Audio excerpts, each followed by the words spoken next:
Shimpidak. Oh, kain naman tayo ng shimpidak. Ay, Diyos mio. Tanungin natin. Bumili si Daddy ng shimpidak. Ano, na-ice? Na-ice siya ba? Walang katapusan yung ano natin ngayon. After ni kumain ako ng durian. Ito naman. Hala. Parang masyadong hinog na to ah.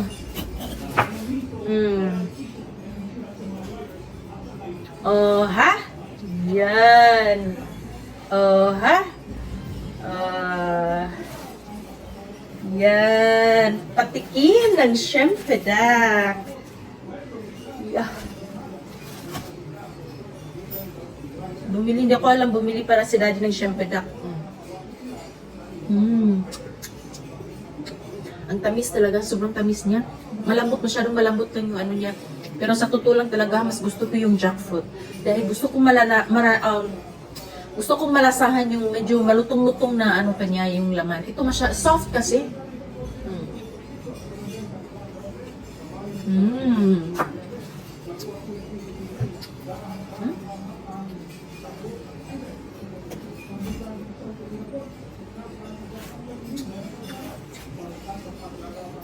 Kunti lang ang binuksan ko kasi baka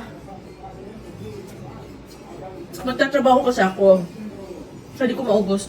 Hindi pa ako nakatulog pero kahit anong pikit-pikit na matag ko, hindi ako matulog.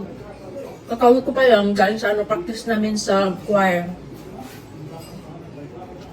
Ano kasi kapag lumampas na yung yung pagtulog ko, hirap na talaga ako makatulog.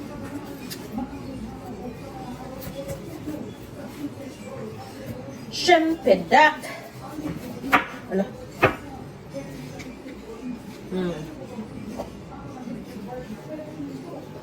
Hindi siya masyadong walang dagta siya. Wala. Hindi madagta.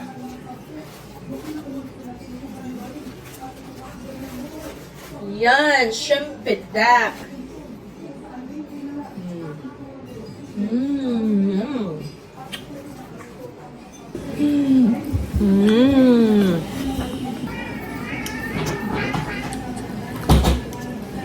Shimpidak, alam niyo kung hindi na sana ako bibili ng shimpidak kasi mas gusto ko talaga yung langka. Bumili Cyrus. Bumili ko. Wala daw kasi yung langka, yung jackfruit na, yung regular jackfruit talaga. Ito kasi, namiss ko yung malutong na langka kasi. Ito kung kaong, galaway mo nung bistot. Bala natin ang buto. Para sa Honey, my love, so sweet. Pakita po ka dito. Ayaw niyo magpakita. Ako ba, sobrang stress ako ngayon nung time, sa panahon ngayon, awan ko. Dami kasing gawain, dami, basta marami. Unang-una pa nakapagpa-stress sa akin yung bahay dito.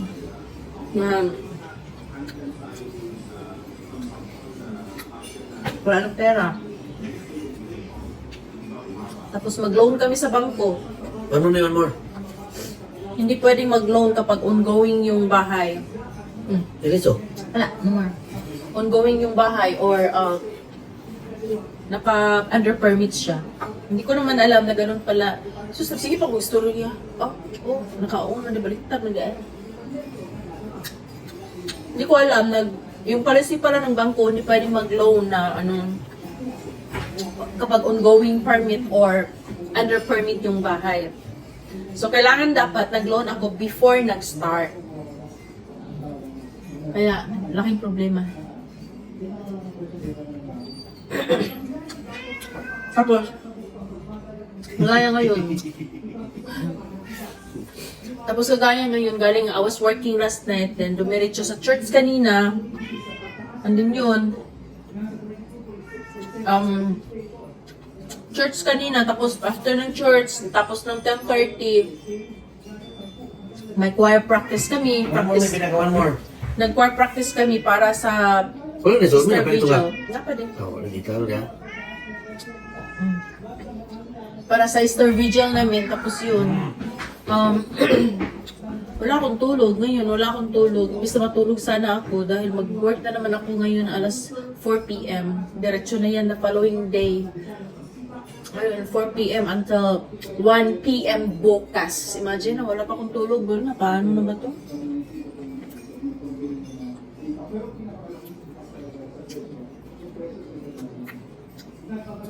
Nagkataon kasi na sunod-sunod yung misyon. Alam nga naman, anuhin ko yung trabaho ko. Yun, nakaschedule talaga ako doon sa trabaho. Ewan ko, bahala na. So, kung sakali makatulog ako sa work mamaya, hindi ko talaga mapigilan maidlap nila. Wala pa akong tulog, ha? Tulog na lang ako, bahala na sa Batman kung ma-fired ako, hindi.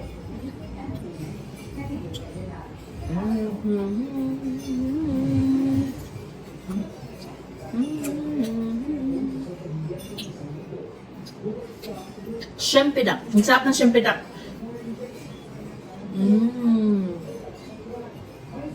Pero,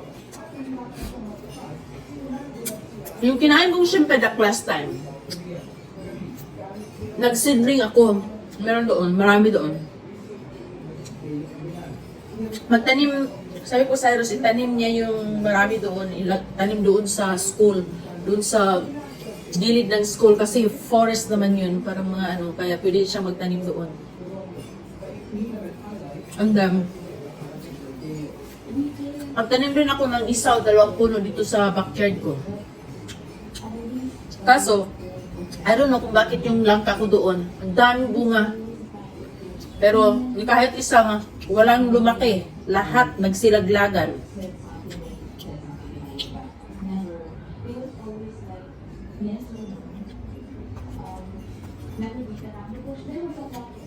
Yeah, what time is it there?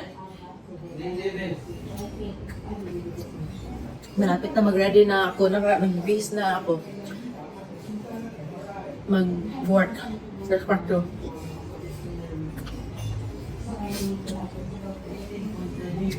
So,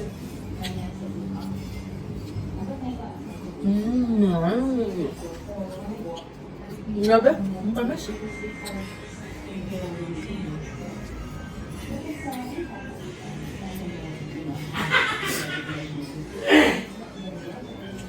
Gusto mo? Yun, oh.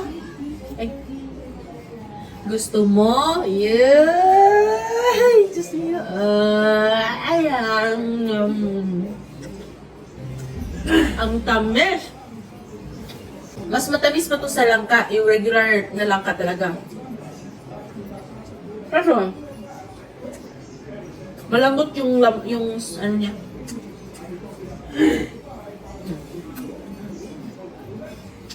So, siguro hanggang dyan lang muna tayo dahil magtatrabaho pa ako. So, hindi ko na maubos to. Bukas ko nakakainin yung iba nito. Magtanim ako ng shempedak dun sa backyard ko.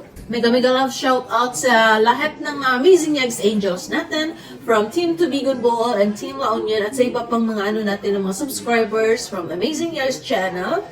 Mega love shout out sa inyo. So, ingat lang po kayo palagi and mahal na mahal ko kayo. Ingat lang po kayo palagi. And let's just enjoy life. Okay, bye!